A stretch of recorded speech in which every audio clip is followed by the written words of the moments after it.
Didier, Buenas tardes, ingeniero. dentro de 3 minutos empezamos la sesión, ¿ah? Que se vayan ya preparando ya los grupos. Sí, profesor, les voy a avisar.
Buenas tardes, estudiantes. Les saluda el ingeniero Moisés Flores-Tinoco, profesor del curso Proyecto de Fin de Carrera E445M. Hoy día, con el esfuerzo de todos ustedes, estamos culminando el curso, Proyecto de Fin de Carrera. Hoy día vamos a destinar las 2 horas para la exposición del avance de la práctica calificada. Y mañana culminaríamos en las 2 horas la exposición de la práctica calificada. Si bien es cierto que estamos enfatizando como presentación la cuarta práctica calificada, esta práctica contiene no solamente esta parte final, contiene todos los capítulos, todo lo que hemos desarrollado desde la primera jornada hasta ahora. Entonces, para dar mayor tiempo en la revisión de todos sus proyectos de cada uno, hemos designado justamente 2 horas ahora y 2 horas del día de mañana y de tal forma mañana voy a hacer la recepción también de los PPT, que en este caso lo que complementa la cuarta práctica calificada. Es decir, pues el capítulo 4, lo que es conclusiones, recomendaciones, referencias bibliográficas y los anexos. A excepción de los anexos, el resto son una descripción en PPT, de una forma sencilla, clara. Los anexos, que es lo que van a finalmente agregar ya cuando me van a entregar, me van a entregar al término de las calificaciones de la cuarta práctica calificada. Voy a repetir una vez más, se va a hacer la entrega del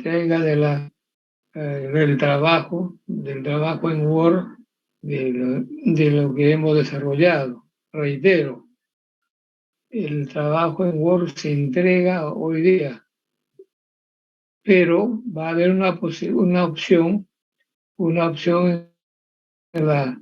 para hacer una evaluación de examen oral. De repente va a ser con la participación de algún profesores que vamos a escoger o que vamos a pedir que nos apoye. Entonces, el final, vamos a terminar hoy día con toda la documentación, todo, y eso va a ser una nota, por supuesto. Les reiteré que de la primera, segunda y la tercera parte, uno de ellos se anula. Este volumen de hoy día no se anula, y bueno, como resultado de nuestro trabajo es esta. Sin embargo, cuando vamos a nosotros hacer la sustentación teórica, eso va a ser simplemente más complementario. Entonces nos preocupamos esta cuarta práctica calificada sea de lo mejor más entendible, más ordenado, etc. Entonces, dicho esto, empezamos con el primer grupo y como siempre con el estilo eh, que hemos empleado, es en forma libre. Los grupos se van presentando la exposición, en este caso por el Word, conforme delegados, estudiantes. Sí, sí, profesor, si hay algún grupo voluntario que quiera presentar.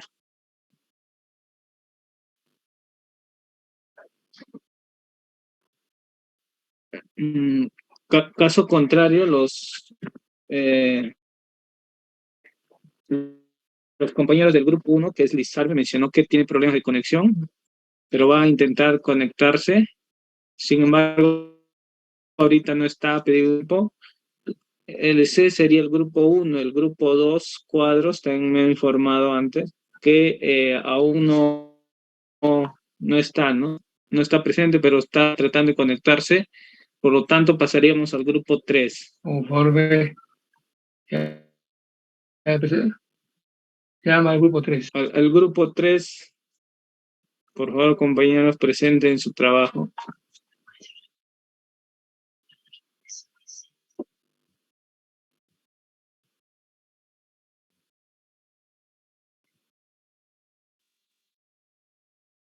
Buenas tardes, ingeniero. Buenas tardes y bienvenido para todos los alumnos y los grupos. Sí, soy integrante del grupo 3. Lo que pasa es que mi compañero ahorita tiene algunos problemas con su conexión y si le podemos dar unos minutos para que pueda establecer, para poder presentar ¿no? todo el trabajo.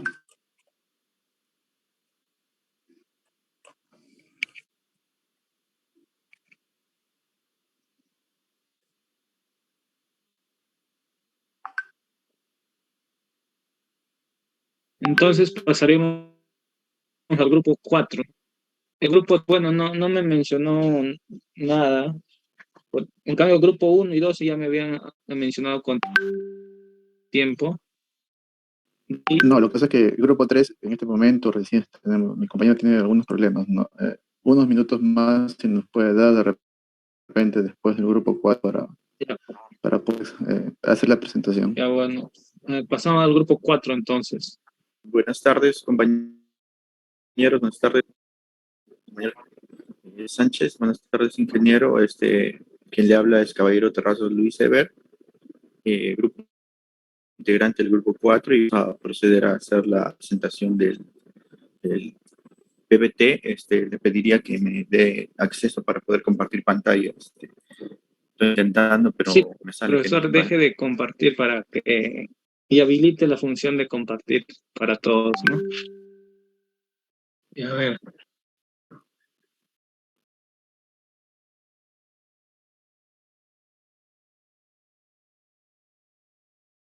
¿Se nota, se ve?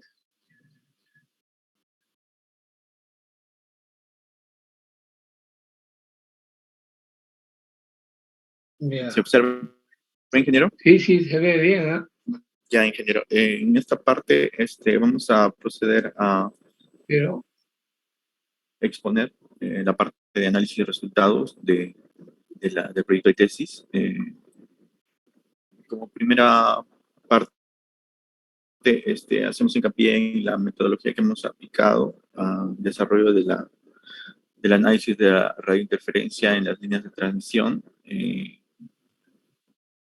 Y el propósito principal es determinar las corrientes y tensiones en los diferentes puntos a lo largo de una línea de transmisión, ¿no? Luis, Sí, Luis Didier, ya está muy bien tu trabajo del PPT, pero el PPT, en orden de prioridad, me van a entregar ya al final mañana. Prácticamente lo voy a recoger.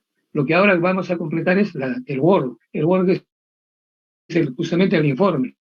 El informe es el físico que al final vamos a tener para la sustentación final, algo así como que han culminado, ha hecho su tesis, algo así va a ser, ya, le van a entregar y sobre eso va a ser la sustentación en el examen. Si nos va a alcanzar tiempo, sigamos también con eso, la parte Pepe del capítulo 4 y eso, no hay ningún problema, pónganse de acuerdo. ya. Entonces paso directo a los análisis, ingeniero. Quería Sí, hacerlos. ya bueno, pase. Sí, le voy a pasar entonces directo a los análisis. Bueno, la parte de los análisis se ha realizado usando el análisis de la línea monofásica, para lo cual se ha utilizado diversas teorías, pero la principal ha sido esta, ¿no? Referente al modelo de la línea de transmisión Definitivamente, el y la altura. capítulo 4 es el más determinante en todo el trabajo. Ya. Sí, y entonces, en base a la teoría, se ha implementado el programa. Muy bien. El programa, Ya. para el programa, diapositivas anteriores estaban. Para el programa se ha utilizado software.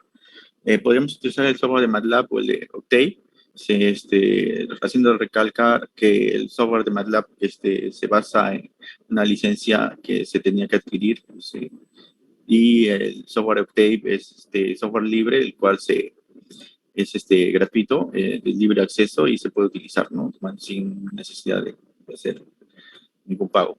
Entonces, en el primer ejemplo se ha analizado un caso de una línea de transmisión de 380 kilovoltios, la configuración triangular formada por dos conductores por fase, y los subconductores tenían un radio de 0.0132 metros, ¿no? El haz, que es lo principal, que es de 0.2 metros. La configuración geométrica es la que se encuentra acá, la cual ha sido implementada en el programa. El programa es el de acá, y también lo puedo mostrar en el programa. Permítame compartir, por favor. Vea.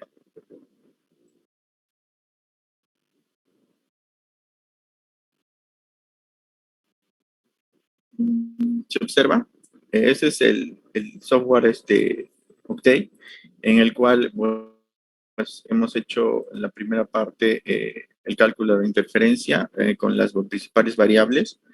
Se ha implementado la parte de las fórmulas para la impedancia geométrica, la profundidad de penetración, la densidad interna y en general al hacer la gráfica del programa, se ha tenido la principal gráfica en la cual observamos que en la distancia de 0 a 200, de 0 a 150 metros, obtenemos la interferencia, ¿no? Que va a variar entre la más perjudicial, que sería de 40 hasta 60, ¿no? Bueno, casi llegando a 55 aproximadamente.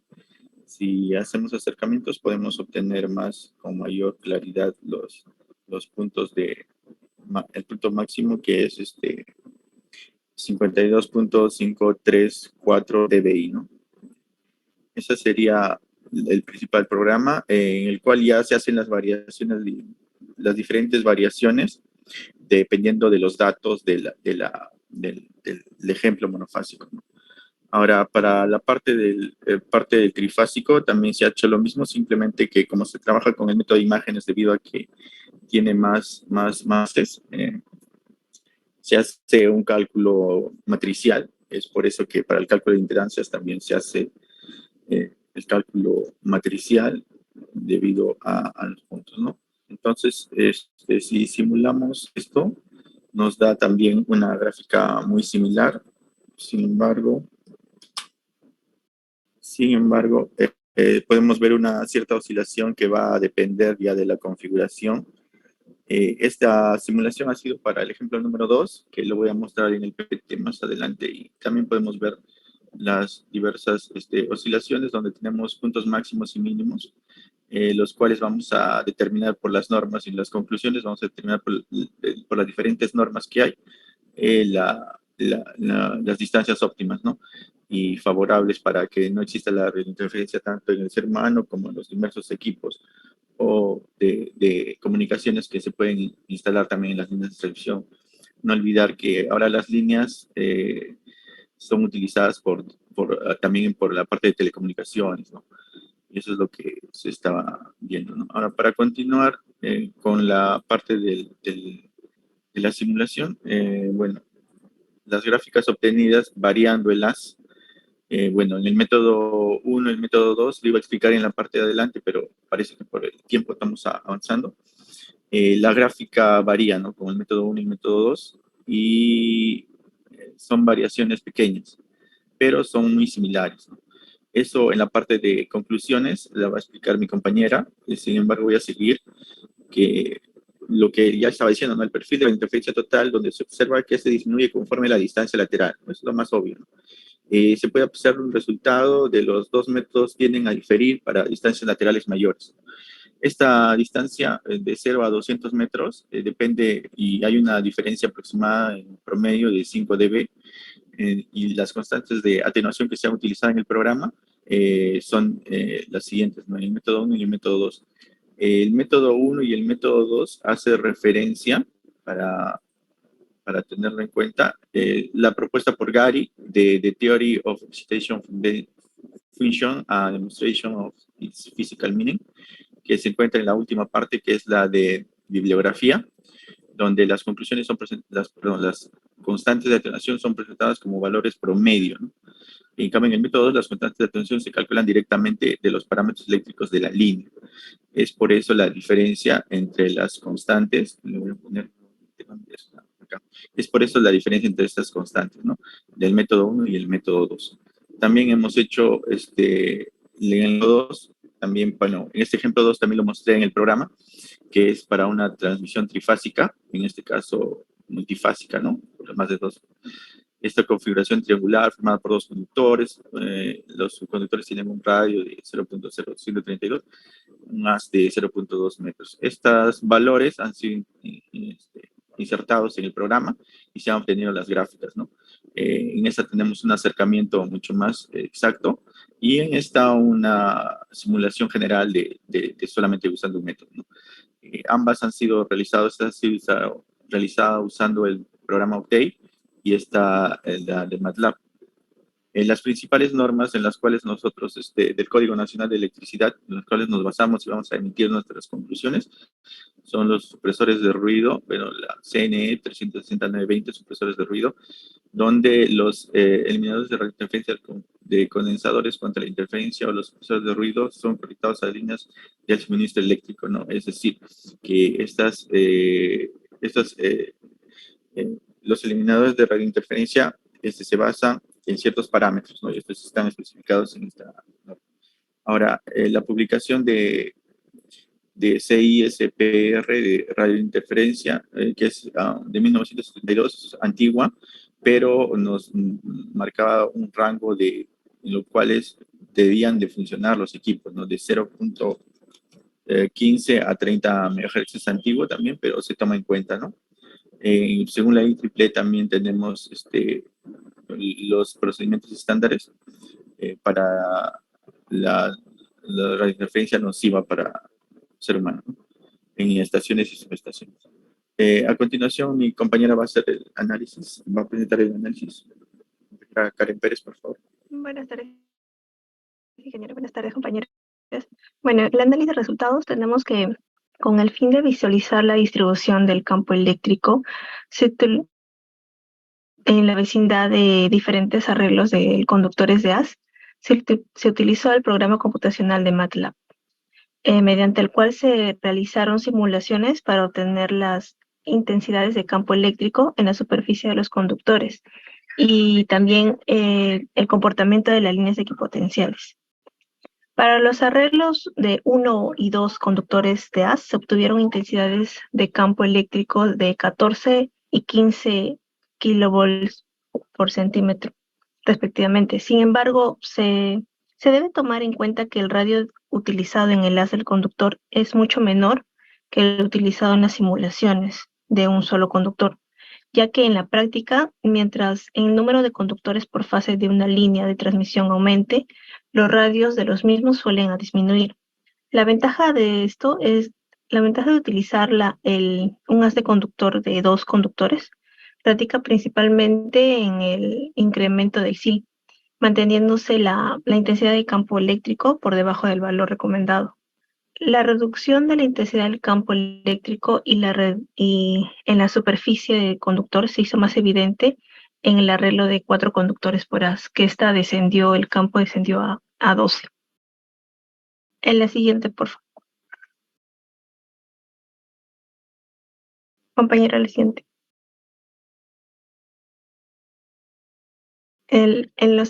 Y seguimos con los análisis. Se aplicaron también 2 técnicas, ¿no? Que en el informe tenemos para la reducción de este campo eléctrico en las superficies. En consecuencias debido al efecto corona. Una de estas técnicas fue la variación del espaciamiento entre los subconductores. No obstante, el espaciamiento aumenta los niveles de radiointerferencia. También lo hacen, por lo cual es necesario seleccionar adecuadamente el valor, porque ya que si es mucho o más, esta puede variar demasiado. Por otro lado, al aumentar el número de por fase, se logra tener atenuaciones de radiointerferencias significativas. En el ejemplo que el compañero mostró de una línea de 400 kilovolts, cambió radicalmente de 2 a 3 subconductores, que no pasó en una línea de 345, cuando cambió de 2 a 3. La siguiente. En conclusiones, debido a la actualidad, la tecnología de las comunicaciones de alta frecuencia se ha visto la necesidad de contar con herramientas para la determinación de los niveles de radiointerferencia que genera una línea, con el fin de seleccionar distancias seguras con la instalación de estas líneas de comunicación y dispositivos electromagnéticos, para que no puedan ser afectadas por la radiointerferencia electromagnética. La otra conclusión, y en este trabajo, este trabajo se basó en el método de Gary, para la cual Esta estima los niveles de radiointerferencia generadas por las líneas de transmisión por el efecto corona. En el método propuesto de Gary se utiliza la constante de atenuación promedio únicamente para las configuraciones de línea horizontal y triangular. Además, para desacoplar los sistemas trifásicos que se emplea. Por otro lado, en este método, el método número 2, que el compañero nos explicó, la constante de atenuación se obtiene a partir de parámetros de una línea. Además, para desacoplar el sistema que se utilizó la descomposición modal. La siguiente, por favor. Debido al campo eléctrico de la superficie de los conductores, es el factor determinante en la aparición del efecto corona. Entonces, se buscó aumentar el radio equivalente a los conductores para que atenúe con los perfiles de radiointerferencia. Por eso se aplicaron dos técnicas para conseguir. Una de ellas fue que tiene que ver con el espaciamiento entre los subconductores de LAS, en donde se observó que se tenía que seleccionar distancias óptimas para que se atenúe con los perfiles de radiointerferencia. Por otro lado, con el aumento de los conductores por fase se logra disminuir considerablemente los perfiles de radiointerferencia de una línea de transmisión. Existen instrumentos de medición para medir estos niveles de radiointerferencia. Pueden ser computacionales, como en el caso de nuestro tema que usamos MATLAB, que estas generen líneas que aún no se hayan, para que estas sean como una base, ¿no? Si quieren instalar una línea y puedan ver qué recomiendas que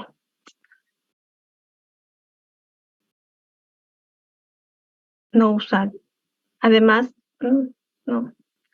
Además, es necesario colocar líneas de comunicación cercanas a la línea de potencia.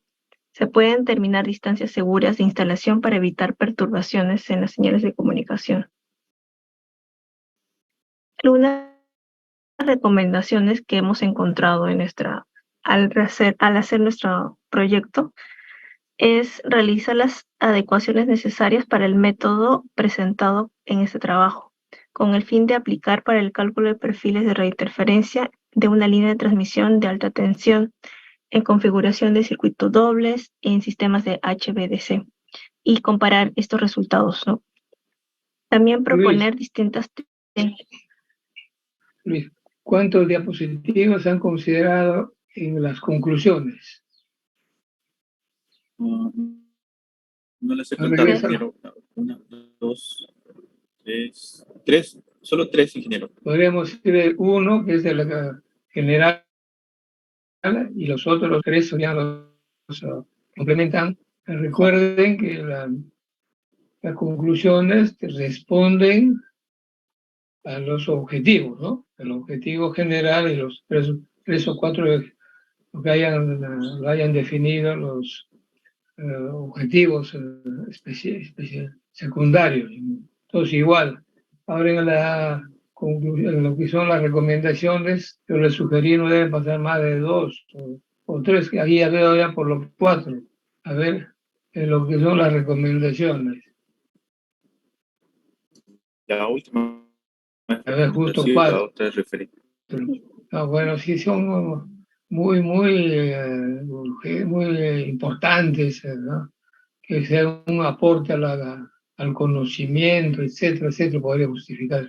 Pero saben, pero procuren en lo futuro, no debe ser más de 3, de 2 o 3, porque esta recomendación es una recomendación, algo que no hayamos desarrollado, que es importante, útil para el proyecto, ¿no?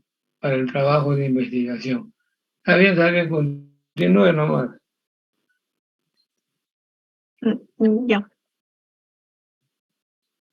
Otra recomendación es analizar los efectos del campo electromagnético de baja frecuencia generados por la línea de transmisión. Adicionalmente, investigar las normas que regulan este tipo de emisiones. Y Existen las promover... normas, ¿ah? Sí, sí Existen las tenemos normas. Había en adelante, habíamos mostrado las normas. Ya. Sí, sí. Y proponer blindajes con los materiales adecuados para la atenuación de dichos campos hasta niveles permitidos por las normas. Al realizar este trabajo experimental, realizar este trabajo experimental para verificar el efecto de radiointerferencia para parámetros tales como la altitud y contaminación, tanto en conductores como aisladores. En este caso, nosotros solo hicimos por métodos que ya se habían hecho, ¿no? Y porque habíamos preguntado en el laboratorio de la UNI si podíamos hacer en alta tensión efecto corona, y el ingeniero nos dijo que no se podía. Y algunas referencias que tenemos, donde sacamos más abajo. La siguiente, por favor. Y la referencia donde sacamos algunos datos. Eso sería todo, ingeniero. Ya todo parte de la presentación del PPT. Gracias, compañero. Luis Didier, están controlando el tiempo, ¿no? Están controlando. Sí, profesor, hoy día van a ser unos grupos y los siguientes para mañana. Ya. Sí, sí. Entonces pasamos al grupo número 5, que es Ledesma y Paucar.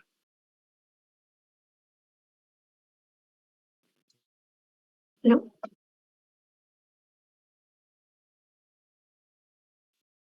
Ahí comparto.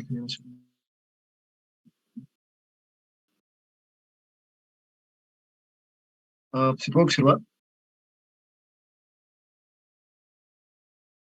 Buenas tardes. ¿Se puede observar? Sí se ve, compañero. Ya, ahora sí. Ya, somos el grupo número 5 conformado por Ledesma Casas Bravo y Pablo y Luis Alberto, que es quienes hablan. En este caso vamos a presentar nuestros resultados, que comprende el capítulo 4, que ya previamente hemos presentado los capítulos anteriores, que es la metodología y cómo es que se lograron llegar a estos resultados. En este caso, como ya habíamos mencionado, por ejemplo, el capítulo pasado, el capítulo 3, para poder obtener los resultados, hemos tenido que, en el programa TP-Draw, insertar los datos, en este caso de la línea, insertar los valores geométricos de la línea, ¿no? Esto, sobre todo, para la parte de determinar la influencia, ¿no? De la geografía como parte del apantallamiento, en este caso de las torres, que también se va a explicar un poco más adelante, y también la parte de cómo se va a observar o las ocurrencias, ¿no? Del back flashover o el flashover, ¿no? Contorneo inverso en el caso de las líneas, ¿no? Esto lo hemos podido lograr, como ya se explicó también en la clase pasada, mediante la simulación, determinando la corriente máxima. Podemos observarlo en estos datos, que son justamente la tabla de resultados. Acá no se puede observar muy bien. Acá tengo el Excel, ¿no? El Excel acá, en el que puede determinar por comienzo las corrientes que causan ya sea el flameo inverso, back flashover, o la corriente que causa el flameo normal, ¿no? La corriente que causa el contorneo en la línea, que es cuando no se puede dar el apantallamiento y se da las tasas por falla de apantallamiento justamente, y ahí, en ese instante es donde el rayo, o el IDE, mejor dicho, intersecta en el área geométrica, digamos, de las fases, y se produce el contorneo, el flashover nada más, en este caso. De igual forma, hemos podido de esa forma, en base a las ecuaciones que ya se presentaron también, calcular cuál es la probabilidad de la corriente de ese back flashover, porque claro, ¿no? Las corrientes no es que se vean todas de igual, o bueno, todas las corrientes de igual magnitud se dan a igual probabilidad, ¿no? Sino que las corrientes con mayor magnitud, con mayor kiloamperios, tienen menor probabilidad de darse, ¿no? Es por ello de que en base a la corriente crítica de cada estructura, de cada aislador, podemos determinar cuál es la probabilidad de que ocurra esa corriente en ese aislador. Y también tendríamos, en este caso, la fracción de descargas que caen en la torre, que es algo geométrico. De igual forma, la probabilidad de descargas por protección electrogeométrica, ¿no? En este caso hemos asumido, bueno, más que asumido, la geografía peruana no tiene una estructura horizontal, es por ello de que existe un cierto desnivel entre estructura y estructura, y esto genera de que se vea un apantallamiento natural, un apantallamiento geográfico. Esto también se va a presentar en la parte de resultados. Es por ello de que acá observamos justamente todos estos resultados, de cuál es la probabilidad de que ocurra, o bueno, cuál es la probabilidad de que se venza, ¿no? De que este cable de guarda no apantalle, no dé la protección suficiente al cable, a los cables o la línea de potencia, ¿no? De igual forma, tendríamos en este caso la altura de la torre, el vano que hace referencia al vano, el ancho de sombra, que sabemos que está determinado por el área que tiende a atraer, en este caso, al rayo, ¿no? Y con estos datos ya podríamos obtener los que son los resultados finales, que es el SS4, que hace referencia a la falla de apantallamiento, y el BFR, que hace referencia a la tasa, en este caso por backflash over. Y finalmente el L4, que es la suma de ambos. Esto de acá lo hemos obtenido porque está normado. Entonces, si nos vamos en los resultados, como ya mencioné, hemos colocado este Excel, pero acá no se observa muy bien, pero se observa mejor en el Excel.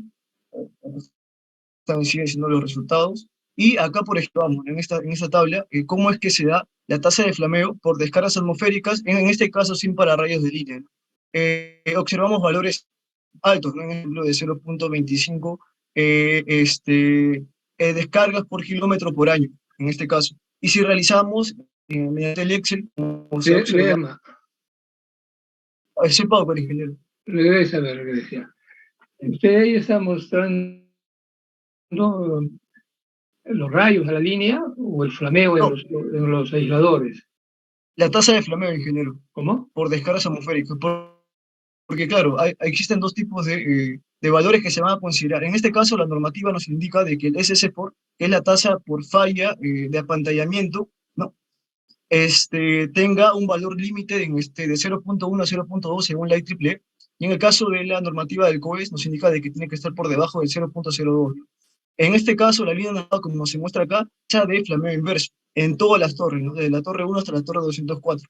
Y la línea azul, como se observa acá, es la tasa de flameo, o la falla del apantallamiento, en este caso por el cable de guarda. Es por ello de que eso tiene valor recuerden más ustedes que los rayos finalmente descargan hacia de las torres. Entonces, esa imagen de flameo, ¿en qué punto es? ¿En punto en una torre? ¿O qué son esos números? Son las distintas torres, ingeniero. ¿Son las torres? Sí, exacto, son las torres. Estas son las ejemplos, ¿no? Para esta, mejor se explica en el Excel, ¿no? En el Excel está mejor explicado.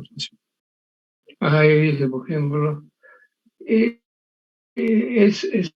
significa? El SS4 es la tasa que se falla. El SS4 hace referencia a toda la línea y se refiere a la tasa en el que el cable de guarda falla en su apantallamiento y por lo tanto se produce la tasa de flameo, que es cuando cae... Y eso lo comparan con la norma.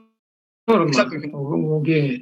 Ajá. ¿Y ¿en qué parte lo verifican? Acá está la norma. Ahí está. Exacto. Acá está según la normativa, según el COE, ¿no? Acá observamos, por ejemplo, que para línea de 138 kV, la falla por blindaje, en este caso el SS4, porque acá el SS4 es justamente la falla por blindaje, es cuando el apantallamiento no lo cubre. Se puede observar mejor en esta gráfica de acá. Acá observamos, este es el modelo electrogeométrico, ¿no? En este caso, se observa un punto, ¿no? Acá están las tres fases, primera fase, segunda fase y tercera fase, y acá se encontraría el cable de guarda. Entonces, esta circunferencia roja hace referencia al apantallamiento generado por el cable de guarda. Y estas circunferencias verdes y la circunferencia azul, como se muestra, son las circunferencias creadas por la línea de fase.